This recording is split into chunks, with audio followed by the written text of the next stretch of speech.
Vauxhall are not the only company to fit a hybrid engine to their environmentally conscious car, so do Honda. But where the Insight differs to the Vectra is on its alternative power source. Rather than utilising LPG technology, the Honda goes one step further by using electricity.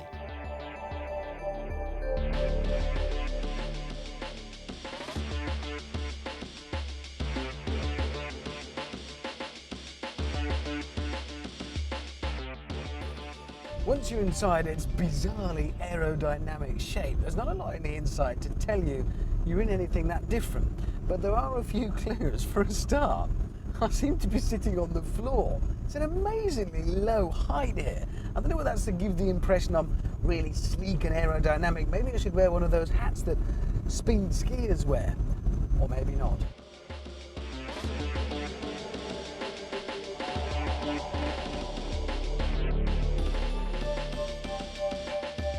The other thing to give it away is I have not just a fuel gauge, but a battery meter to tell me about the power in the batteries, and that's where it's all rather clever. What we've got is a tiny, teeny 1 litre petrol engine that's assisted by an electric motor. But you don't plug this in overnight. The power for the electric motor is generated by the car. It's free power, just like one of our windmills here. The wind is going on anyway, so it powers the windmills. In the case of the car, we're moving and it uses the inertia when we're going downhill, when I'm not using the petrol engine to generate electricity, which it saves in the battery and then uses to assist the engine when it needs it. It's all very clever, but you don't actually notice it while you're driving.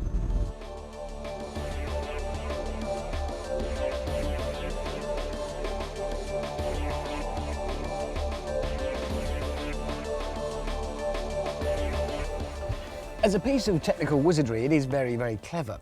As a car, though, it is flawed in some ways. For a start, it's only a two-seater. And secondly, there's not a lot of room for your kit either. There's a kind of cubby hole at the back there. But other than that, under this hatch, well, there's not much. It's rather shallow. And that's because under here is the battery, which is very big and really quite dangerous. It's not the kind of thing you chuck in the bin either. It has to be properly looked after. Looking around generally, well, it's up to Honda's usual standard, just.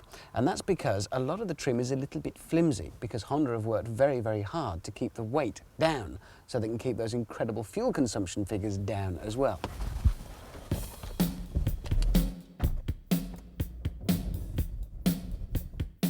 The Honda Insight might take a mighty 12 seconds to hit 60 miles an hour, but don't forget you are saving the planet whilst you do it, even as you dash up to its top speed of 112. And at least it doesn't look too bad for a very clever car.